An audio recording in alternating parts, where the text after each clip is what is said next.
சமையல். நம்ம இன்னைக்கு சிக்கன் 65 செய்யலாம். அதை எப்படி செய்யலாம், அதுக்கு என்ன பொருள் தேவைன்னு பார்க்கலாம். நான் 1/2 கிலோ போன்லெஸ் சிக்கன் வாங்கியிருக்கேன். அதுக்கு தேவையான மசாலா சில்லி சிக்கன் பொடி 3 ஸ்பூன் எடுத்திருக்கேன். 1 ஸ்பூன் மஞ்சள்தூள், 1 ஸ்பூன் ஜீரகத்தூள், 1 ஸ்பூன் சோம்புத்தூள், காஷ்மீரி சில்லி 1/2 ஸ்பூன், இஞ்சி பூண்டு பேஸ்ட்டு 3 ஸ்பூன், கறி மசால் 1 ஸ்பூன், கொஞ்சம் உப்பு எடுத்திருக்கேன், 1/2 லெமன் எடுத்திருக்கிறேன், 3 ஸ்பூன் கார்ன்ஃப்ளவர் மாவு, 2 ஸ்பூன் தயிர். இப்போது நம்ம இந்த மசாலாலாம் எடுத்து சிக்கனில் போட்டு விரவலாம்.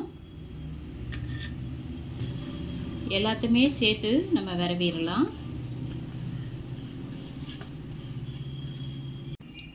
கார்ன்ஃப்ளவர் மாவு, தயிர் 2 ஸ்பூன்,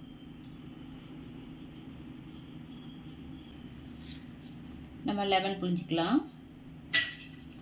இப்போ விரவிடலாம். நல்லா விரவிட்டு ஃப்ரிட்ஜில் 2 மணி நேரம் ஃப்ரீசரில் வச்சு நம்ம எண்ணெயில் போட்டு பொரிச்சு எடுக்கலாம். நல்லா ஊற வச்சிங்கன்னா நல்லா சாஃப்டாக வரும்.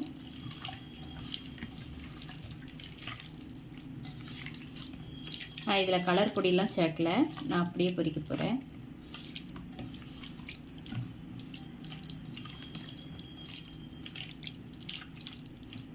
இப்போ நம்ம ஃப்ரீசரில் வச்சிடலாம்.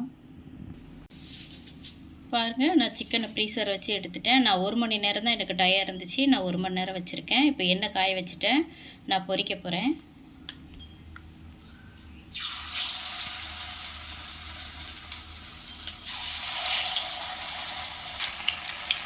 நான் தீயை கூட்டி வச்சுட்டு போடும்போது இப்போ சிம்மில் போட்டேன்.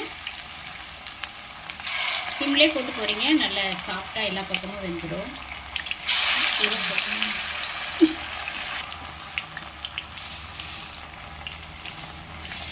நான் தேங்காய் எண்ணெயில் பொரிக்கிறேன், அதான் இப்படி முறையாக வருது.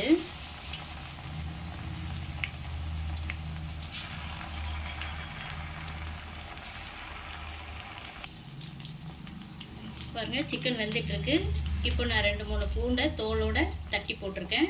இப்படி போட்டால் நல்லா வாசனையாக வரும். கொஞ்சம் இறக்கும்போது கொஞ்சம் கருவேப்பிலும் போட்டு இறக்கலாம். பாருங்கள், சிம்லேயே போட்டு நான் திருப்பி போட்டிருக்கேன். மசாலாலாம் அப்படியே சேர்ந்துருக்கு பாருங்கள். சிக்கனில் அப்படியே எல்லா மசாலாவும் ஒட்டியிருக்கு. நீங்களும் தேங்காய் எண்ணெயில் செஞ்சு பாருங்கள், செம டேஸ்ட்டாக இருக்கும். உடனே திருப்பி போட்டுறாதீங்க, கொஞ்சம் வேக விட்டு சிம்லே போட்டு வேக விட்டு திருப்பி போடுங்க.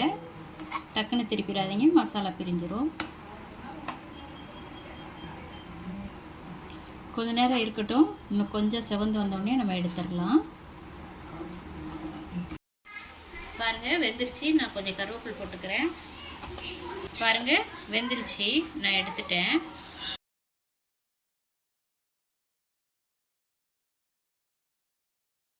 பாருங்கள், சிக்கன் பொரிச்சாச்சு. எப்படி வந்திருக்குன்னு பாருங்கள். பாருங்கள், மசாலா எப்படி நல்லா சிக்கனோடு சேர்ந்துருக்குன்னு. இந்த மாதிரி நீங்களும் உங்கள் வீட்டில் செஞ்சு பார்த்துட்டு எப்படி வந்துச்சுன்னு கமெண்ட்ஸில் சொல்லுங்கள். தேங்க்யூ.